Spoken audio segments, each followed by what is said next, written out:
এটা নেশা না তো? কে বলছে এটা নেশা? কেন আপনারা কি বাড়িতে খাওয়ার জন্য করেন এগুলো? বাড়িতেও খাওয়ার জন্য করি, প্লাস পাবলিকও এসে খায় মাঝে সাঝে। এত মানুষের কেন হ্যামজাম আপনার বাড়িতে? আসে, ভালো লাগে, খায়। এটা তো নেশার জন্য তো কেউ খায় না। কেউ বলতে পারবে না যে আমাদের বাড়িতে এসে কেউ বাজলাম মানে মাতলামি করছে, নেশা করছে, মানে নেশা খেয়ে উল্টাপাল্টা করছে। মা আমাকে পুলিশ একবার এসে বলেছে যে হাড়িয়া বিক্রি করো, কিন্তু মাল বিক্রি করবা না। আমি তো মাল আজ পর্যন্ত ঘরে ঢুকাই নাই, তাহলে এই রকম আজকে হচ্ছে কেন? কি করছে পুলিশ আসলো? আমাকে তো বলেছে যে তুমি হাড়িয়া বিক্রি করো।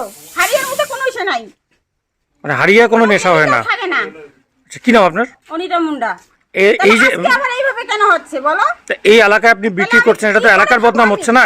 সাথে সাথে এলাকার বদনাম হচ্ছে। একটা আপনি এলাকায় এত বড় ব্যবসা চালাচ্ছেন, কি এলাকার বদনাম হচ্ছে? কে বলছে? এটা তো মদ্যপ, এটা তো নেশাগ্রস্ত জিনিস না, এটা আপনি বিক্রি করে পারেন না। ক্ষতি হয়েছে, কয় জনের ক্ষতি হয়েছে আমাকে বলো? নেশা করে কয়জন ক্ষতি হয়েছে এই জিনিস দিয়ে? মাল খেয়ে ক্ষতি হচ্ছে, তাদেরকে তো কিছু বলতে পারতেছ না। হাড়িয়ে খেয়ে কার ক্ষতি হয়েছে? আপনারই বাড়ি না? হ্যাঁ, আচ্ছা, আমার বাড়ি। এই আদিবাসীর অনুষ্ঠানে ঠিক আছে, এই হারিয়ে যার বাড়িতে বিয়ে হবে তার বাড়িতে যদি এইটা যদি বন্ধ করতে পারবেন তাহলে নিয়ে যেতে পারেন।